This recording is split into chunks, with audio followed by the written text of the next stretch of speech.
अस्सलाम वालेकुम बच्चों। ये वीडियो मैं क्लास 7th के लिए बना रही हूँ। मैं उनको उनकी दरसी किताब का एक सबक सादगी पढ़ाने जा रही हूँ। चलिए शुरू करते हैं।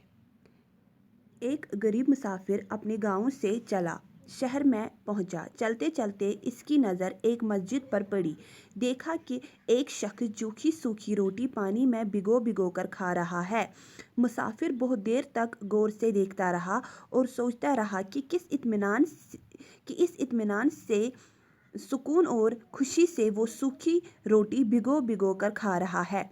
गरीब मुसाफिर ये मंजर देखकर और भी परेशान हुआ कि यहाँ तो हालत और भी खस्ता है। उससे यही कहा गया था कि शहर जाओ, खलीफा की खिदमत में हाजिर हो, अपनी परेशानी और मुसीबत का हाल बयान करो। खुदा ने चाहा तो तुम्हारी सारी परेशानी दूर हो जाएगी। बस यही ख्याल दिल में लिए वो चलता रहा, अपनी मुसीबतों से निजात पाने और हासिल होने वाली खुशियों के हसीन ख्वाब देखता रहा। लेकिन जब यहाँ पहुँचा तो ये मंजर देखने को मिला। इसने महसूस किया कि जूखी सूखी रोटी पानी में भिगोकर खाने वाला शख्स भी कुछ कम परेशान हाल नहीं है, लेकिन इसके चेहरे पर सुकून और इत्मीनान है। वो मेरी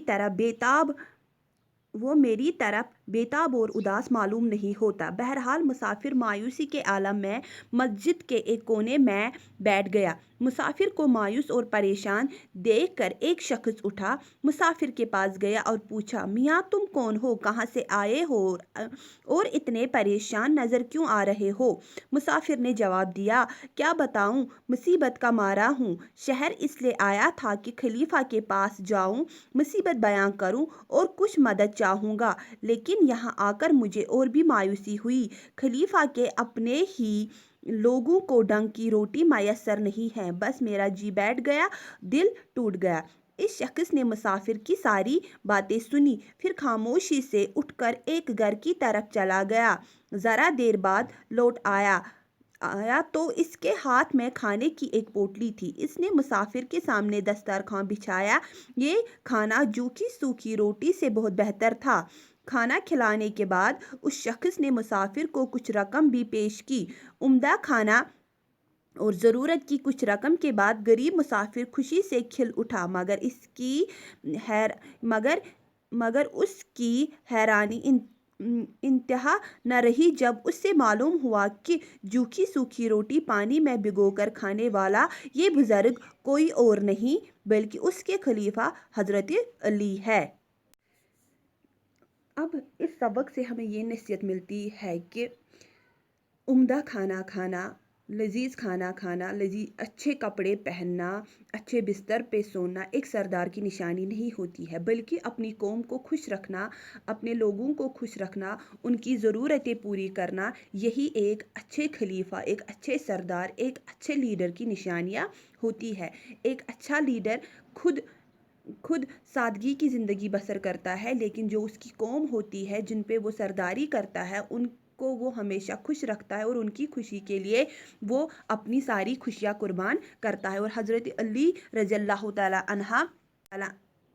अन्हा की सरदारी से हमें ये मालूम होता है कि वो खुद कितनी सादा ज़िंदगी गुजार रहे थे, बल्कि अपने लोगों को बहुत खुश रखते थे।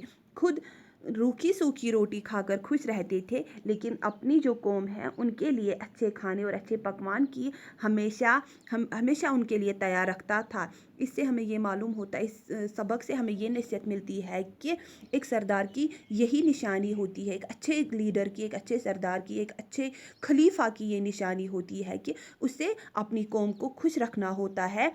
भला अपनी जो उसकी खुद की ज़रूरतें होती है वो कम करके अपनी जो कौम है उसको हमेशा खुश रखता है। उनकी खुशी के लिए हर वो मुमकिन कोशिश करता है जिसकी वजह से उसकी कौम, उसके लोग खुश रहते हैं। भला उसकी अपनी जो ज़िंदगी है, भला वो उनके लिए अपनी ज़िंदगी के लिए उतनी सारी चीज़ें नहीं करता है, अपनी ज़िंदगी में कमी लाता है, लेकिन अपनी खुशियों में कमी रखता है। लेकिन जो उसकी कौम होती है उनकी खुशी के लिए, उनकी अच्छाई के लिए वो हर वो मुमकिन कोशिश करता है जिसकी वजह से उसकी कौम